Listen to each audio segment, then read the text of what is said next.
Israel ने अब Turkey पर भी अटैक कर दिया है। इससे पहले गाजा, लेबनान, सीरिया और ईरान के साथ इजराइल का कॉन्फ्लिक्ट हम सब पहले ही देख चुके हैं, लेकिन इस बार सिचुएशन थोड़ी अलग है क्योंकि सामने टर्की है। 18 अगस्त की रात करीब 3 बजे इजरायली जेट्स ने सीरिया के अबू अल दुहर एयरबेस पे 8 एयर स्ट्राइक्स किए।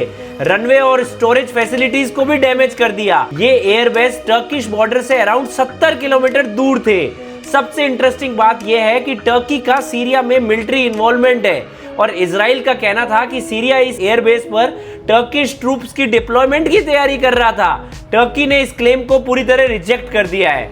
मतलब अटैक टेक्निकली सीरिया में हुआ है, लेकिन इसका कनेक्शन टर्की से डायरेक्टली जुड़ा हुआ है। अब सवाल है, इजराइल ने टर्की के अंदर डायरेक्ट अटैक क्यों नहीं किया?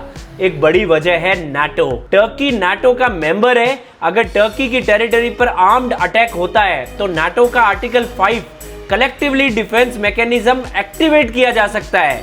लेकिन इसका मतलब ये नहीं है कि अमेरिका और बाकी नाटो कंट्रीज ऑटोमेटिकली इजराइल के खिलाफ वॉर डिक्लेयर कर दे।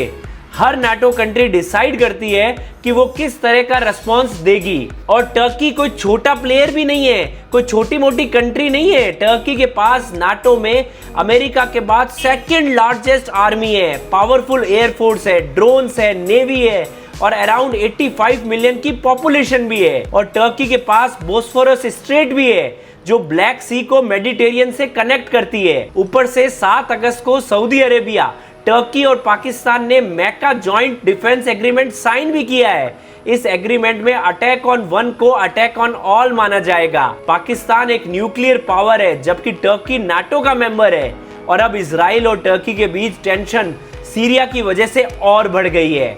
यूएस एनवॉय टॉम बैरक ने भी वार्निंग दी है कि इजराइल की सीरिया में ऐसी मिलिट्री एक्शन टर्की के साथ डेंजरस एस्केलेशन क्रिएट कर सकती है।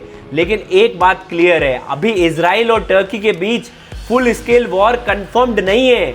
लेकिन अगर फ्यूचर में दोनों कंट्रीज के बीच डायरेक्ट वॉर होती है तो सवाल सिर्फ ये नहीं होगा कि इजराइल जीतेगा या टर्की। सवाल ये होगा, नाटो, अमेरिका, पाकिस्तान और मिडिल ईस्ट के बाकी कंट्रीज किस साइड में खड़ी होंगी?